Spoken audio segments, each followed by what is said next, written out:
Good evening, everyone. I'm Tina Shaw. And I'm Ben Singer. Thank you for joining us tonight.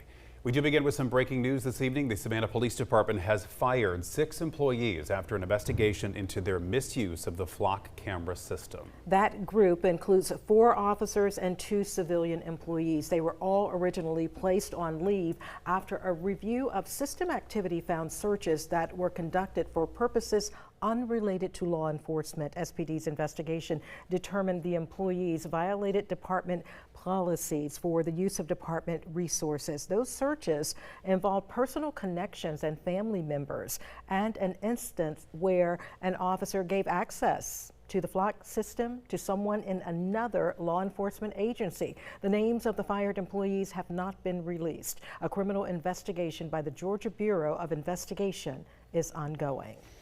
A man in custody after allegedly attempting to sexually assault a woman outside of the bathrooms in Daffin Park. Thankfully, bystanders saw what was happening and got police. WSAV's Nakia Harris has more now on how the incident is raising questions about safety. This restroom right here in Daffin Park is where police say that attempted sexual assault happened on Thursday. Bystanders alerted law enforcement, which led to an arrest. Now people are asking about safety measures and whether more can be done. I live nearby and I come here to exercise mostly. I walk around the park 2 miles and I do that pretty regularly. Savannah resident Steve Willis reacting to the sexual assault attempt in a place he is very familiar with, Daffin Park. Savannah police arrested 30-year-old LaShawa Doyle in connection with the attempted sexual assault. We dug into Doyle's past and here is what we found. According to the Chatham County records, he has faced more than 24 charges dating back to 2013. Those include battery, criminal trespass, public indecency, and more. Records also show his most recent charge was about 2 weeks ago for criminal trespass. In 2023, Savannah police also charged Doyle with a sexual battery. People I spoke to off camera say this incident has raised more concerns about safety and the need for more police patrols at the park. But Willis says there should be a different approach. If we want to deal with a lot of the problems we've got to stop thinking that the police are the all-purpose, handy-dandy solution for everything. The problem is not everybody. The problem is that guy. The people that are doing things like that really need to have help. Savannah Police Department Captain Shamanika Beatty says this is the first such incident at Daffin Park in the last 2 years, though she says there have been some property crimes during that time. Whenever we have a serious incident occur, we do review and evaluate the information and the data that we get to see if we need to shift resources, bring in additional resources, just so that we can make sure we're staying on top of keeping our community safe. Beatty also says the park has cameras and is routinely patrolled by officers. She also points to city staff being on site daily. As for Willis, he says he won't allow this incident to spoil his plans at the park. I'm planning on doing a whole series of paintings of this area right here. Nakia Harris, WSAV News 3 on your side. Now an update to a story that we first told you about in April. A Chatham County judge has ruled that the case against a Savannah man charged with murder can move forward. And Juan Ulmer facing several charges, including felony murder and aggravated assault. This in connection with the April 3rd shooting of 59-year-old Kevin Milton. Milton was found suffering from a gunshot wound on Chambers and Carter Streets in Savannah. He died several days later. Ulmer is being held without bond in the Chatham County Detention Center. The Georgia Bureau of Investigation arresting a Toombs County man on child exploitation charges. The GBI says that Blake Todd was arrested Tuesday after an investigation into the possible distribution of child sex abuse material. Todd is charged with 1 count of sexual exploitation of children and booked into the Toombs County Jail. This investigation is part of an ongoing effort by the Internet Crimes Against Children Task Force. Anyone with information about other child exploitation cases is asked to contact the GBI.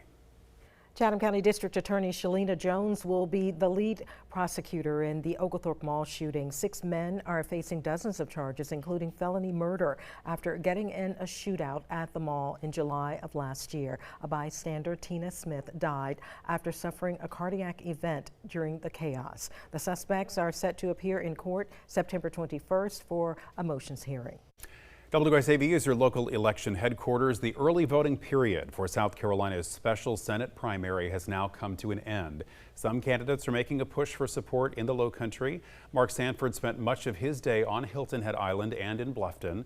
The former governor and congressman took a hands-on approach to campaigning, shaking hands with potential voters at this restaurant. Sanford says he enjoys the personal touch when it comes to politics, and with a small turnout expected in this race, he says every vote counts. A farmer put it to me best. He said, you know, think about it this way. We have a government that goes out and spends money it doesn't have, and then it turns around and prints money that's not there. What's that do to the value of every dollar I have? It diminishes it. And people are feeling that effect today, which makes, again, what we're talking about, and frankly, the focal point of this campaign, I think, very relevant to people's lives. Sanford reminded voters he was considered the most fiscally responsible governor during his time in office and would take that same conservative tone, he says, if elected to the Senate. And tomorrow, current Congressman and candidate for U.S. Senate Ralph Norman will host a campaign event on Hilton Head. It starts at 4:45 at the Palmetto Hall Golf and Country Club. In Bullitt County, if you are interested in serving the city of Statesboro, here's what you need to know. The qualifying period for the vacant Statesboro City Council seat runs from August 18th until the 20th. The position has been empty since District 2 Councilwoman Paulette Shavers resigned in May. The new council member will serve from November of this year through December 2027. The qualifying fee is $330.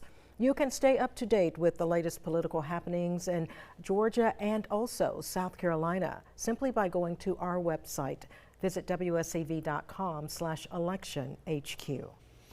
Our back-to-school coverage continues now in Candler County. The school district is finishing up the first week of class under a new superintendent, Dr. John Jordan. WSAV's Evan Smoke joining us now from the Statesboro Bureau on the campus of Georgia Southern University with details on how it went. For Candler County schools, one thing that's defining students' return to the classroom is a new state law that bans cell phones in school. Now, new Superintendent Dr. John Jordan spoke with WSAV about Georgia House Bill 1009. For Candler County, this means students cannot use cell phones, tablets, wireless headphones, and smartwatches while in class. The transition has gone well so far, according to school officials, saying some teachers saying the lunchroom is now the loudest it's ever been because students are actually conversating with each other. The kids have been really compliant. I have not heard one complaint. Heard some comments, but not really anything really negative. As a matter of fact, most of the comments I hear on the cell phone ban has been very positive. An increase in social interaction amongst the students. Teachers are indicating a much more engagement in the classroom. The school system asks that if a parent or guardian needs to reach their student during the day, to please call the front office, and staff will pass along that message. Live from the Statesboro Bureau, Evan Smoke, WSAV News 3, on your side.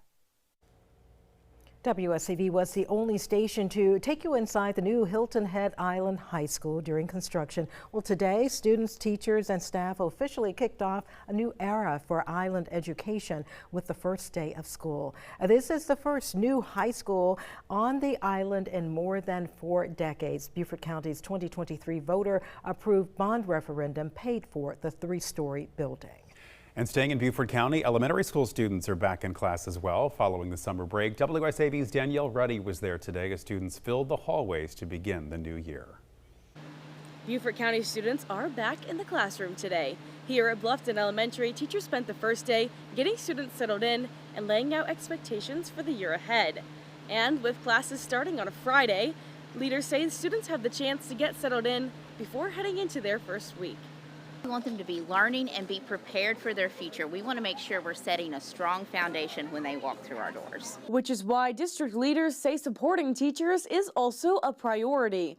Because Beaufort County is among the highest paying districts in the state, they can recruit and retain high quality educators. Bluffton Elementary welcomed over 700 students this morning. Faculty and staff say they are focused on setting a strong foundation to prepare them to be successful for the rest of their school careers. I spoke with the principal, who told me about a new addition to the classroom this year. We're excited to roll morning meetings out this year. It's important for our kids to have time in the morning to talk and to listen to each other and to build community and to think about what their day is going to be like and to process anything from the day before. Hampton County students are up next beginning on Monday. In Beaufort County, I'm Danielle Ruddy. WSAV News 3 on your side. Now, Time Saver Traffic, sponsored by Arrowhead Clinic, the accident doctors, where it pays to get well. Right now, traffic along Highway 80 at the Bull River Bridge flowing smoothly, but at times between now and around 9 o'clock tonight, there will be some intermittent lane closures, actually total closures of the bridge there and the stretch of highway there between the Bull River and Tybee Island because of a film production utilizing the highway. So definitely allow yourself some extra time to head out and from Tybee Island. We're watching some delays along I-95 earlier due to a crash near the Ogeechee River, but that has since cleared out. Now as we look ahead from now and into the weekend, rain chances will be building in, and at times it will be heavy, especially on Saturday. The full weekend forecast is coming up.